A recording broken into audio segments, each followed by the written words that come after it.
Have you ever wasted money on something? You ever bought something and you thought, wow, this is going to be great. This is exactly what I need. And then after a little while, you're kind of like, wow, that was really dumb. You ever have that? That's some of these things, we want to talk about. I came across a few things this morning that I thought you might find interesting when it comes to wasting money. So back in 2010, this is the first one I came across. I just found this shocking. There's a report of a government-funded study. Okay, so these are tax dollars. This is yours and my money here.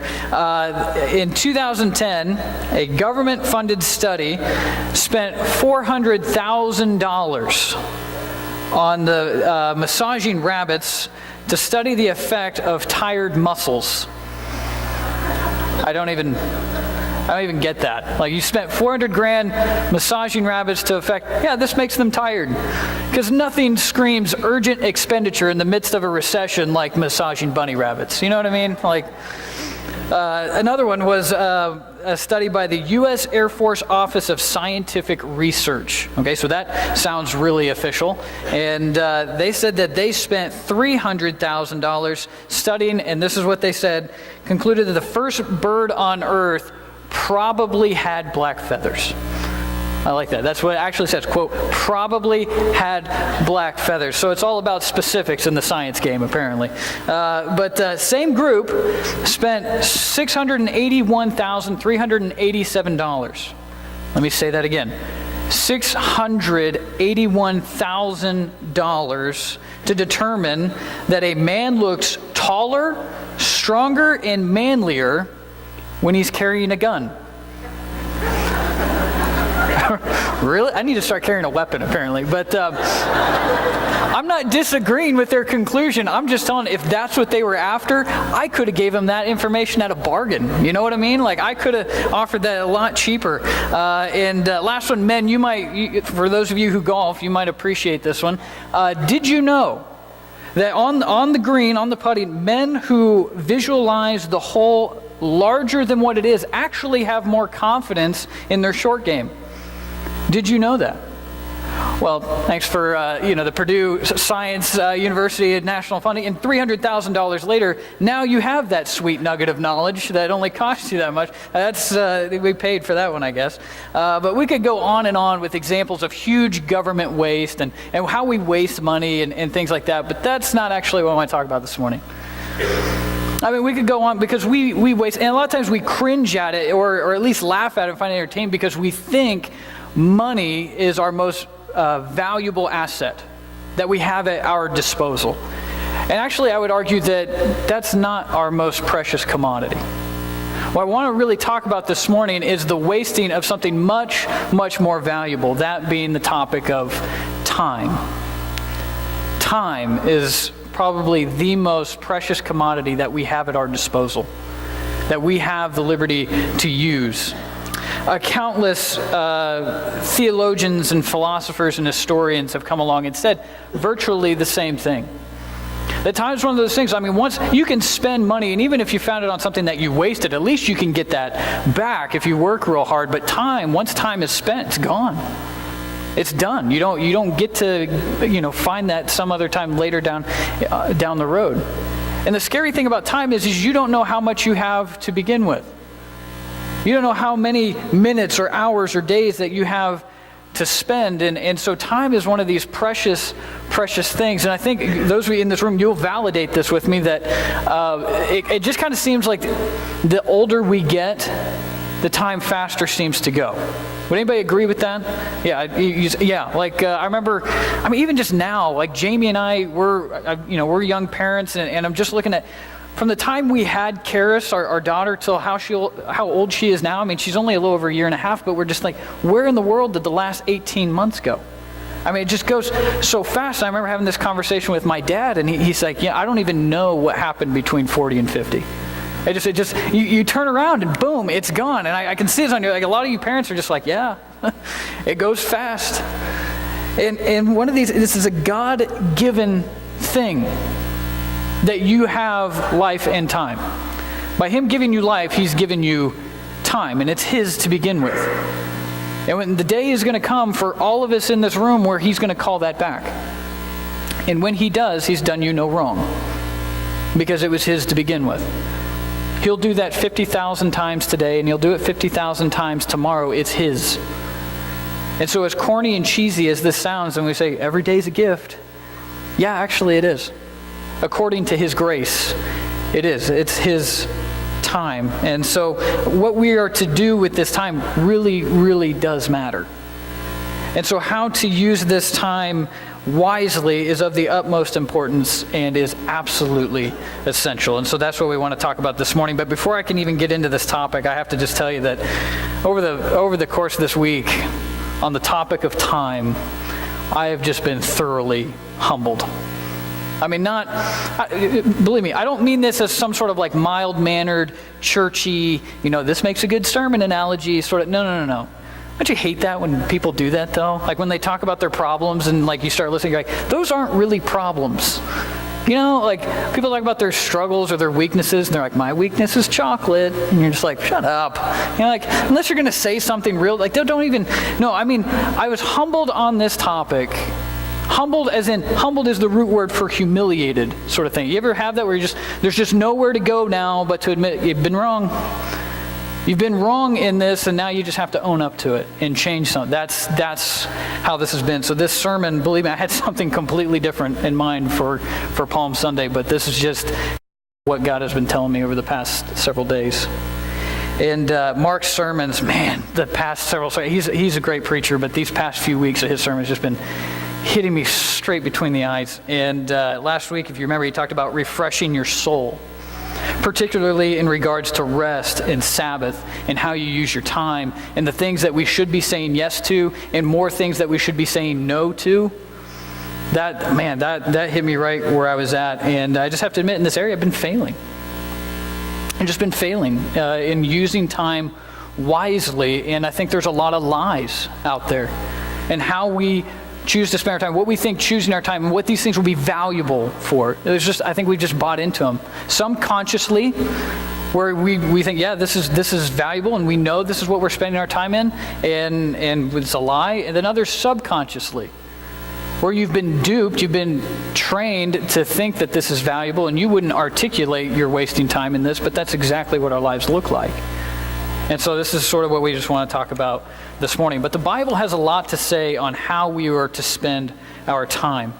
Probably the biggest thing I've learned this week is this. Everything that we do and spend our time on leads to one of two things. It either leads to reward or regret.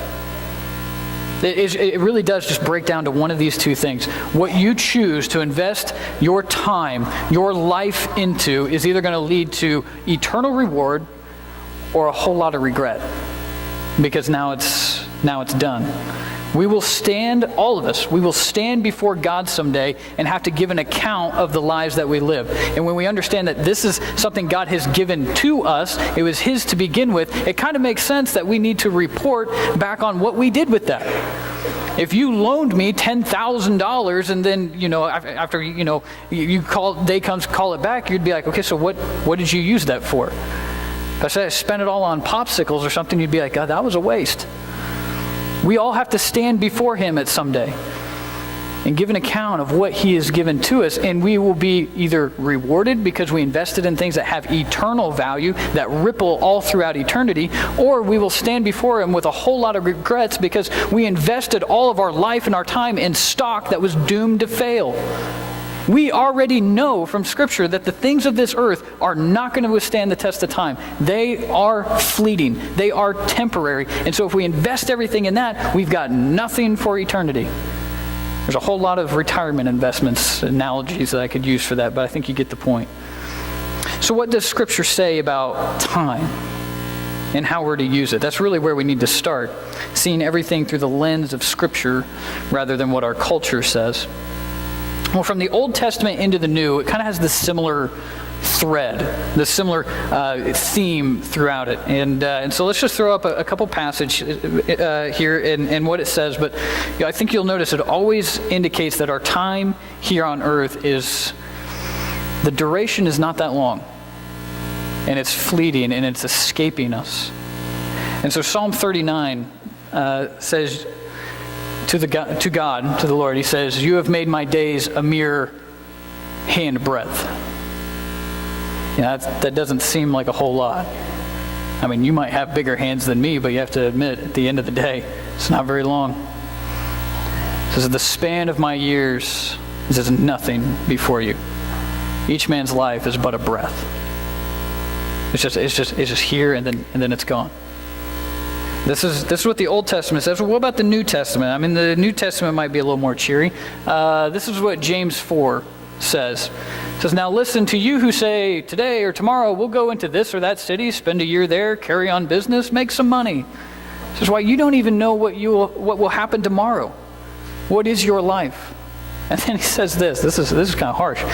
"You are a mist that appears for a short while and then vanishes." Ouch. Mankind has never been flattered by being reminded that we are temporary. That this is a reality for each of us. We're not going to be here forever. And so we must be wise in what we choose to do with this short handbreadth of a life that we have before us. If you already knew beforehand, let's put it in these terms. If you knew beforehand that this upcoming year, you were only going to make half of what you thought you were going to make. Okay, so let's just, nice round figure. Let's say you knew that this year you were going to make $40,000, okay? And so you had arranged and planned that you're going to live off a budget that's $40,000 worth. And then let's say just out of dramatic circumstance, that gets cut in half. You're now only going to live off $20,000. It'd probably be a safe bet that you're going to change things. You're going to have to rearrange stuff. You're going to have to reprioritize things. You're probably not going to go out to eat near as much, or at least you shouldn't. The vacation that you wanted to take, you're probably not going to be able to do that. The clothes you were planning on buying, the entertainment, the things that you were going to run around and do and spend money, you're just going to have to shuffle that around. You're just going to have to reprioritize it. Even big things like, the groceries you buy, the car you drive, and the house you live in, these things might change now, because you don't have as much as you thought you were going to have. What if we applied that same sort of thinking to the time that we think we have here on this earth? What if we don't have as much time as we think we do? What if imagine the time you think you have, now cut it in half. What changes? Do we do anything different?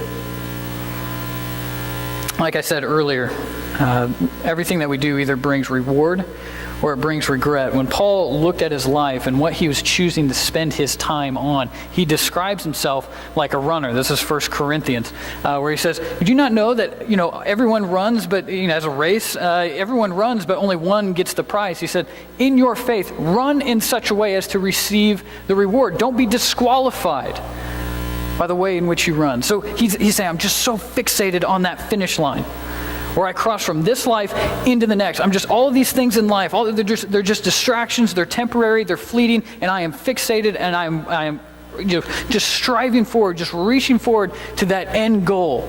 That's what he's living for. All the rest of this stuff, it'll be gone. He says all of this stuff, all the riches is just but rubbish compared to knowing Christ. And I have to think about this. Are we going to stand before God and have a bunch of regrets at that point? Because we're going to have this moment of clarity. We're going to have this time where it's like, wow, it really didn't matter the house that I lived in. It really didn't matter the car that I drove or the clothes that I wore or all of this stuff, all this time and all of this resource and all of this amount of my life I invested in, it's nothing now. And it doesn't matter. And all of these eternal things that always seemed that I will get to that someday. That someday never really came, and then now we stand before God looking at what we could have had rather than what we spend our time on. And kind of the thing we need to keep in mind is that not everybody receives the same thing when we come into his kingdom.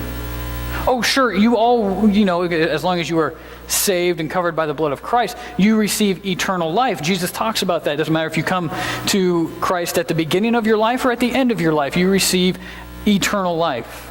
That's across the board.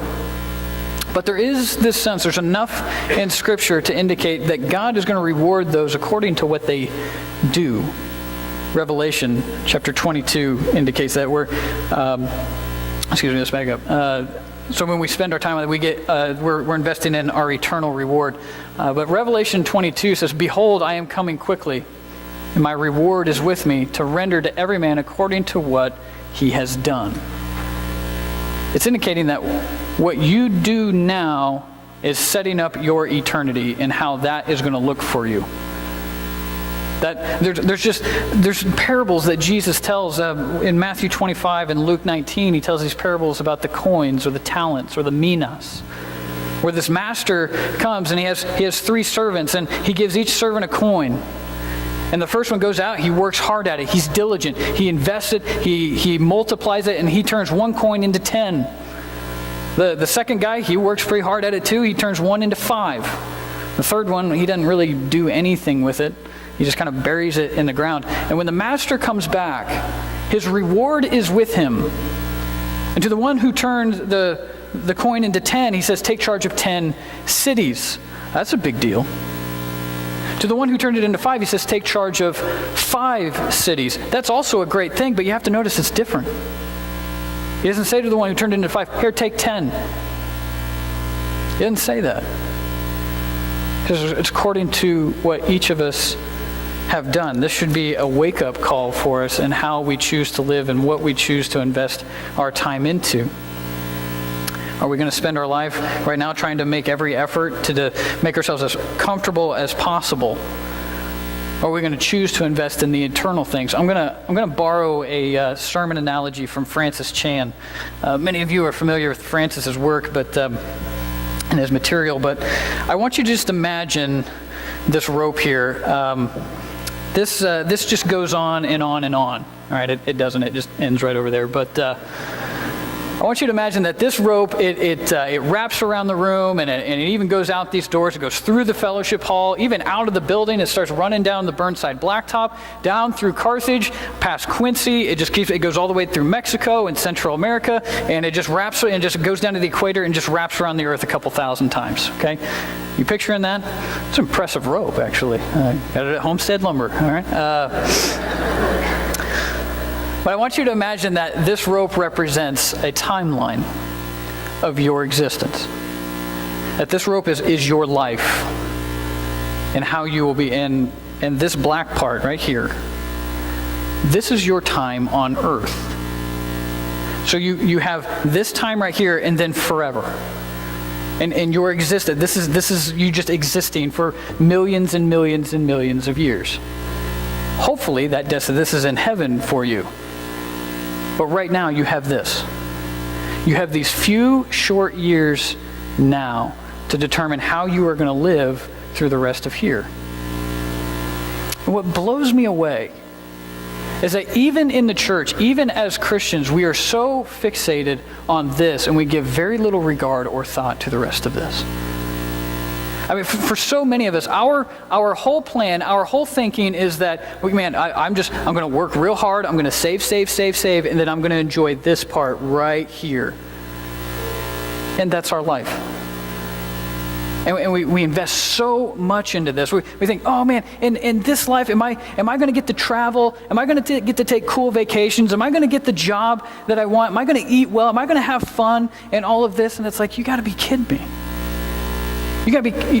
What about this? What about this? What about all of that? This is all we think about so much of the time. Francis Chan kind of jokes. He says, people come up to him and they're like, "Francis, the stuff you're doing with your life, the way you spend your life, that's stupid because that's going to affect this over here." And he's like, "No, you're stupid because that's going to affect all of this over here." And he just, we look around and we're kind of like, man, you're really going to do that? You're going to decide to live that way just so you can enjoy this right here. And we give no regard to how we are going to live through all of this. What you do in this little part right here determines how you are going to exist all throughout eternity. And so with that perspective, like, why in the world am I investing so much of my time and energy and resource into trying to make myself comfortable for this little part right here? Run in such a way that it doesn't disqualify you for the reward. because your reward is huge. It is extensive, and it goes on forever. In Psalm 90, which is a very special psalm, 1 John 2:17, the world and its desires are passing away, but he who does the will of God endures forever. These things of the world, they're fleeting. They're running through your fingers. But Psalm 90 is a special psalm because it's written by Moses.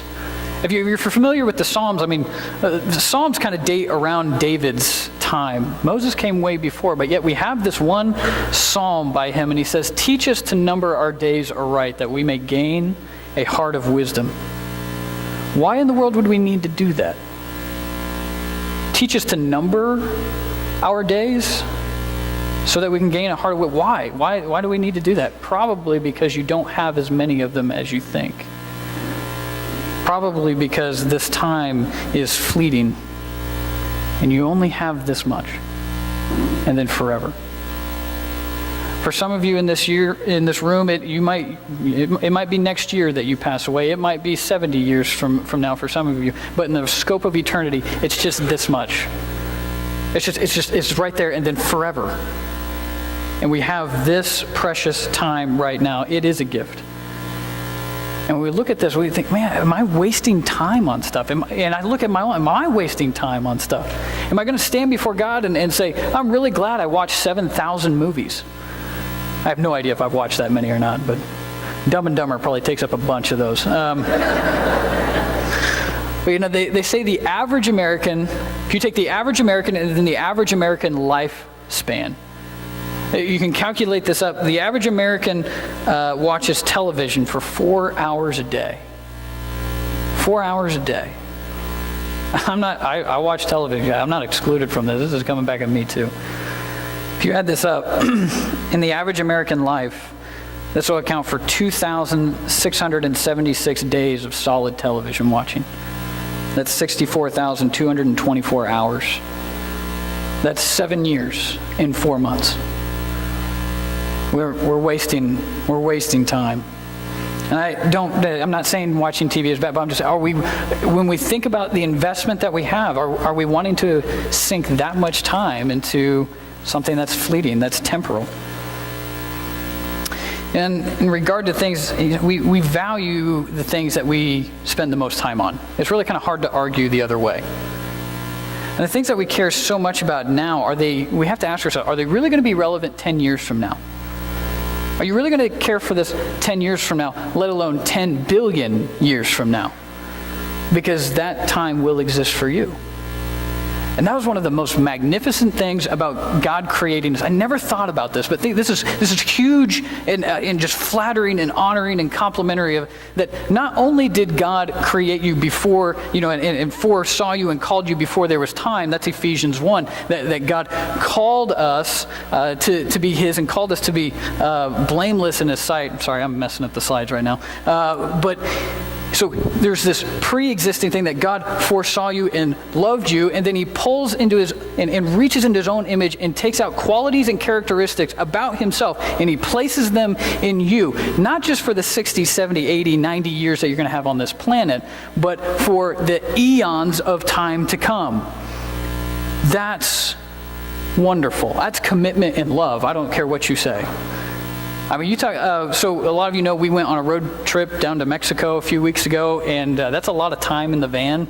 And I spent a lot of that time traveling. I see some of you smiling, like, yeah, I got to know that guy pretty well. But Tyler Schulte sat shotgun a lot of the time when I was driving, and I feel like I got to know Tyler really well. And if you don't know Tyler, you need to get to know him. He's a fun dude. Like he got some awesome stories, but I thought, that sort of thing. So we had like 40 hours drive time, and got to know him. And that's awesome. So God is not just looking at 40 hours. He's not just looking at a matter of a few decades. When He comes to wanting to spend time with you, He says, not just for your time here.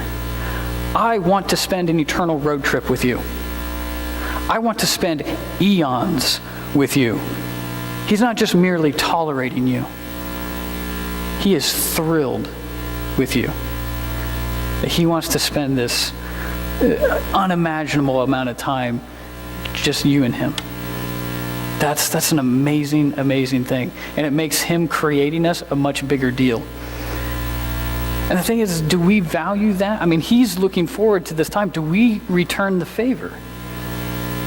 In our time here, do we live like Paul says, I'm just like this runner, just reaching forward to that time where I get to spend eternity in the presence of God? We just brought students back from Believe last night, and the way they ended that conference was, there's like, hey, this is the last song, and all the kids cry, and they're like, no, and they say, a time is coming though, when we will be worshiping God, and we won't have to end.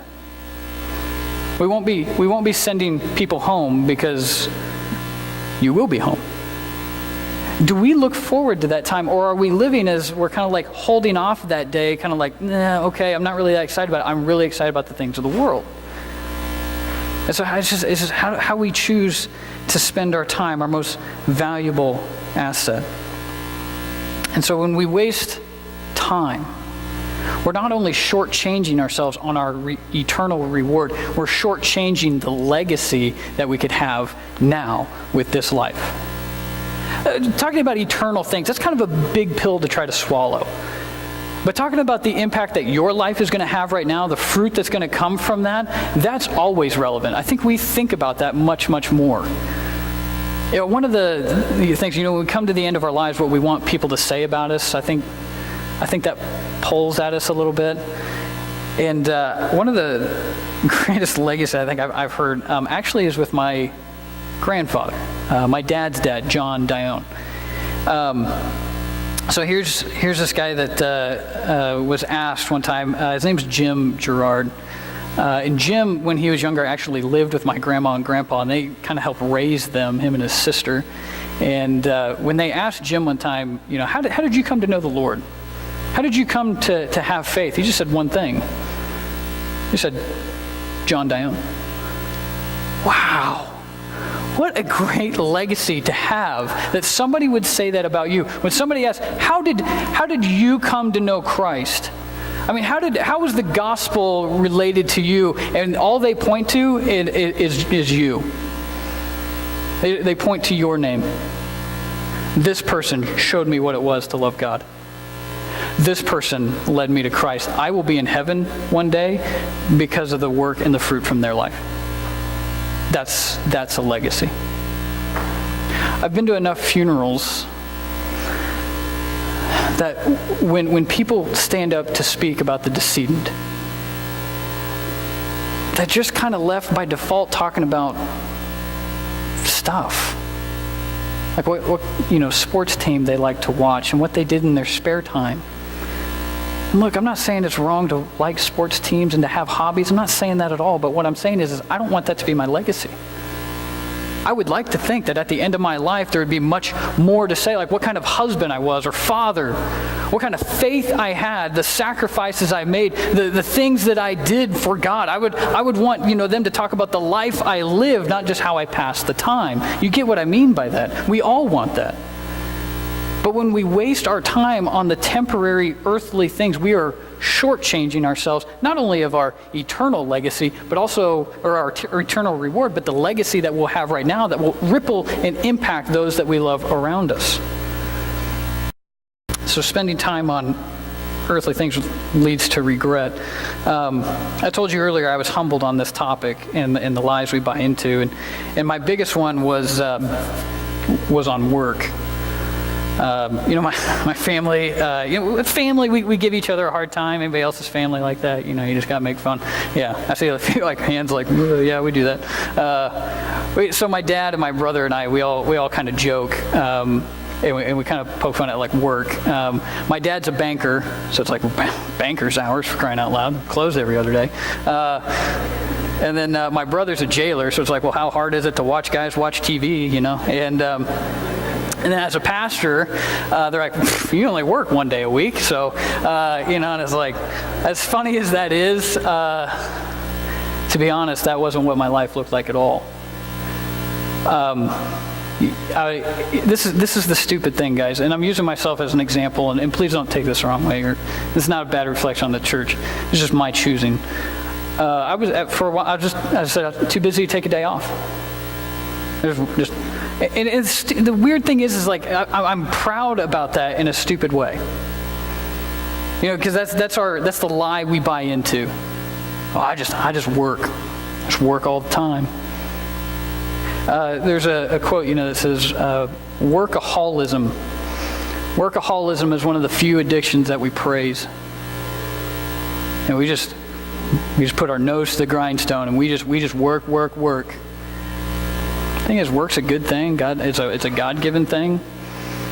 But if that's our mentality, God say you're a fool. Even in ministry, God say you're the fool because you think you know better than my design. And so we lift this up. Did you know that 2/3 of the words in the Ten Commandments are about one of two things? They're about idols and Sabbath. It's because work is our first idol. And we will do this. And the thing is it's not like we're going towards something, we're like, I know this is harmful, but no, we build ourselves up on it. And I could give all the proper lip service. Yeah, no, I shouldn't do that, but I got to work. And I'm proud of it secretly underneath, even though it's stealing, it's robbing from what God has designed for me. Even things like work can rob you of your legacy, even though you think it's building it. I promise you it'll do this to you. And for many of us in this room, it's the same thing. Whether it's work or sports or hobbies or whatever it is, we are shortchanging ourselves of the legacy that God has in store for us. And when we come to the end of our lives, the only thing that they have to say about us is, well, they worked a lot. They really cared about their work. And then there will be people in that room who are broken and hurting, saying, I wish I would have had more time with Dad. I wish I would have had more time with Mom or Grandpa or whatever. But because we just worked all the time as an idol, it robbed us. It stole it right from underneath us, and we had bought into the lie. There's a price to be paid for all of these things. Henry David Thoreau says it best. He says, the price of anything is the amount of life you exchange for it. And we put it in that frame of mind where it's like we only have so much of this.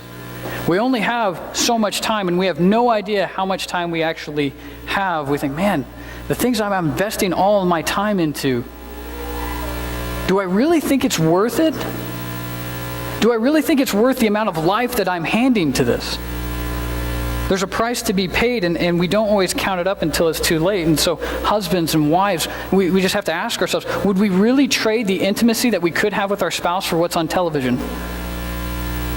Given the choice, we'd be like, no, I want a healthy marriage, but time's a funny thing and distractions are many. For parents, would we really trade the few short years we have with our kids while they're still young, always ever carting them off to the next practice or game or meet, and then they're gone? That's not what we intended, but that, you have to admit, that's just what it feels like much of the time. With friends I know that don't know Christ, I've wasted so much time shooting the breeze and talking about things that don't really matter, and the whole time I'm avoiding having that real conversation with them that they need to hear. Time is of the essence, Christians. As Ephesians 5 says, be very careful.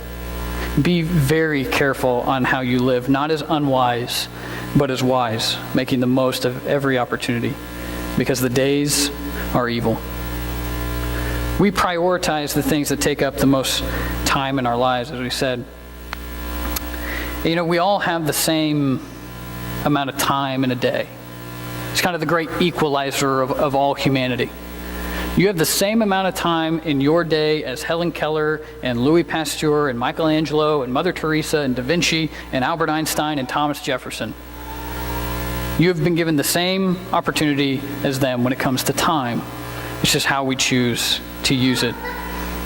And so when we come to these things that we know would give us a godly legacy, we know these things we're going to reap eternal reward for these sort of things. We cannot say, it is unfair for us to say, well, I just don't have time for that. No. All you have is time. All you and I really have is time. What we don't have is the priority. What we don't have is the priority in order to get that done. And the ruling philosophy of the day when it comes to our time is complacency and absent-mindedness, because we think, this isn't exactly what I wanted my life to be, but that's exactly what I spent all my time in. And so we We look at this and think, man, we wandered into these things, and I promise you, you won't wander out. We have to make decisive, intentional decisions that we are going to take hold of our time and that we are going to make it work for us and not us for the time. And I promise you, God is faithful. We articulate things like, I'm giving Jesus my life. I gave God my life. And it's like, what does that really mean? I mean, you can say you gave your life to God, but if you haven't handed over your calendar, your day planner, it's really hard for God to have your life when he doesn't have time to work in it. That's the everyday, practical, rubber meets the road sort of thing. And God is faithful if we would hand him our time. The scriptures are full of people who just merely gave him their time. God, here's the open door into my life. Here's the opportunity. Take it and run with it. These people are running with God's plan, not trying to get God to work with their plan. And God is so faithful. He wants to bring an eternal, like this legacy that we're after. He wants that for you more than you do. The eternal reward sort of thing, as much as we think we want that, he wants it for you more. He is the God who knows how to give good gifts, and he delights in that. He wants to give it to you. We just have to hand over our time. You can't say you've given God your life if you haven't given him your time. And so there's a whole lot I would like to say about this, but I think I can't say it any better than Bob Russell does. I want to show you this clip. It's a sermon that Jamie and I had the opportunity to watch or to see live at the Preaching and Teaching Convention. And what he talks about here is the legacy and the heritage of people who just merely gave God their lives and their time, and what they chose to be about, and what they chose to sink their time into. And so when he talks about, he's going to show you a picture of his home church, one he grew up in. I just want you to pay attention to the legacy that these people have. So watch this video.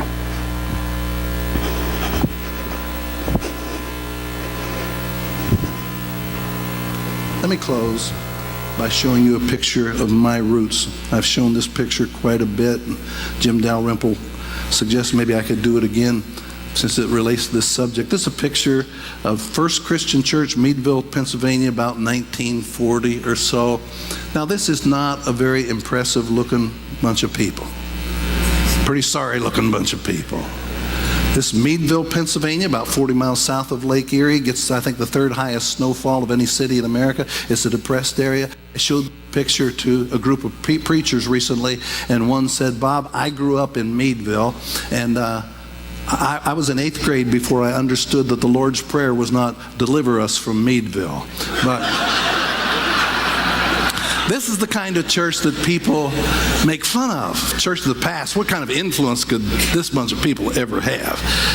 But before you trace this church, let me tell you about some of the people in the picture. On the far left is Sue Anderson. She was our church organist. She married to Homer Anderson. On the far right, he's a mailman. They must have been having some marital problems this day, but they usually kept it together. Homer and Sue, salt of the earth people. They have a daughter who's here today, Donna Cole. Donna Cole, for years, was an executive with Team Expansion, helping to send missionaries all over the globe. Her daughter's a missionary. Her son, Tim Cole, for the last 20 years, I believe, has been in charge of all the new church plants for Christian Church in the state of Virginia. Done a spectacular job. First Christian Church, Meadville, Pennsylvania. On the far right, Stanley Betray. He married a little girl in the front, Mabel Betray. This is prior to World War II. After World War II, Stanley and Mabel Betray felt called of God to go to Tokyo, Japan, to take the gospel to the enemy. They stayed there for over 30 years. There are Japanese people in heaven today. There are Christian churches in Tokyo because of First Christian Church, Meadville, Pennsylvania. In the middle are Edgar and Eva Pressey. Let me just say, not real glamorous people, but faithful people. Eva is holding in her arms a little baby, Arnold Pressey. Arnold Pressey is a preacher in North Carolina today. But when Arnold Pressey was a little kid, his parents didn't discipline him very much. And everybody said, that kid is a holy terror. He is going to burn this church down. But my dad taught him in 5th grade. My dad would come home saying, Arnold Pressey's going to wind up in the penitentiary. You can just write it down.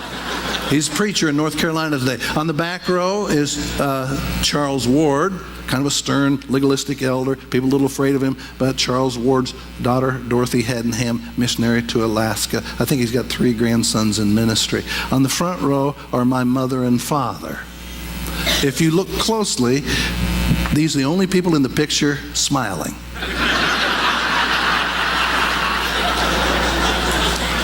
And the reason is they haven't had me yet, okay?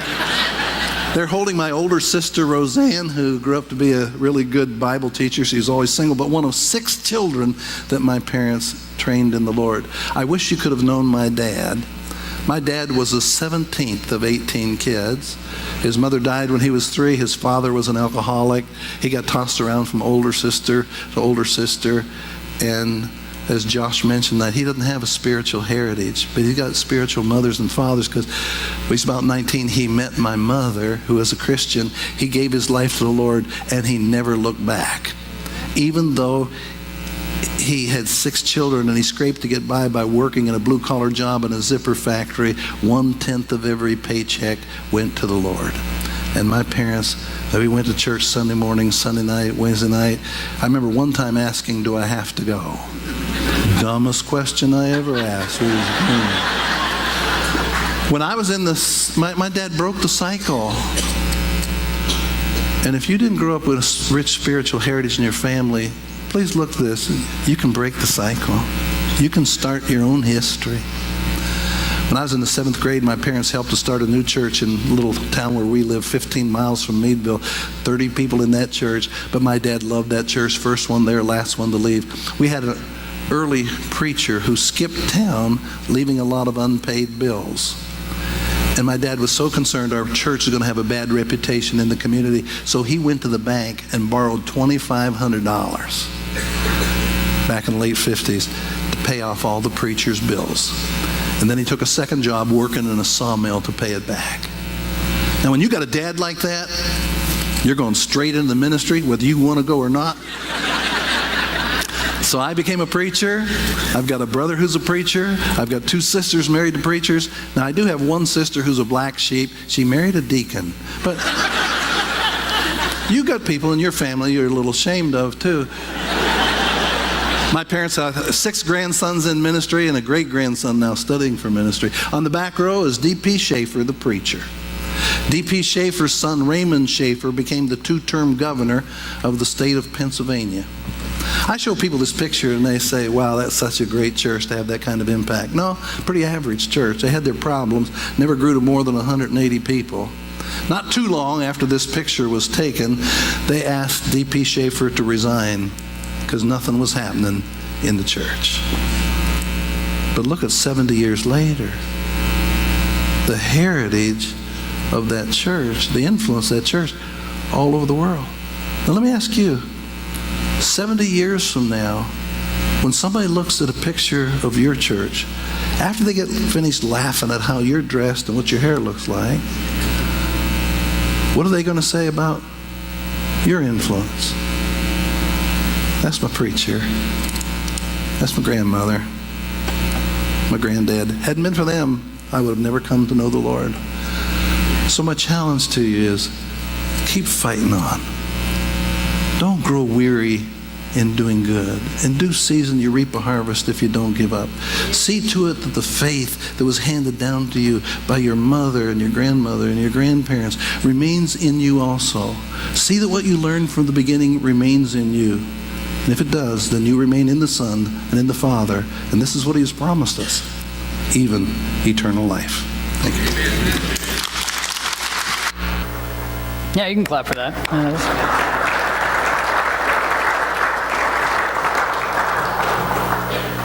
God is faithful. God is faithful with those who trust their time over to Him. And so we just want to ask, as we close out this morning, what will your eternal reward be? And what will your legacy be? What will people say about you after you're gone? When those who come after you, who are standing on the foundations that you laid for them, and they drink from the wells that you dug for them, what will they say? This is such a huge question. And what you do with your time, this is not something you're going to fix in a weekend. This is not something that you're gonna get right in a month. Lord knows there are things that I am still learning on, but as we look at this is too precious of a commodity. It's too valuable of an asset to waste and to just let go by and to buy into the lies that the world offers to us.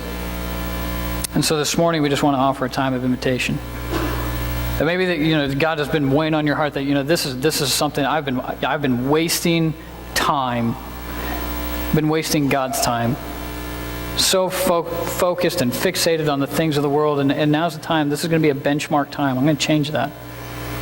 There are things I need to cast out. There are things I need to surrender, and there are things that I need to reclaim for my life in order that I could have a godly legacy, in order that I may reap a reward in eternity. And there are things that I need to do with my schedule so that I can claim my schedule and my schedule doesn't claim me. Maybe there's something we need to surrender. And so we're going to offer a time of invitation as we sing our hymn. And as we do so, would you stand as we close out? And we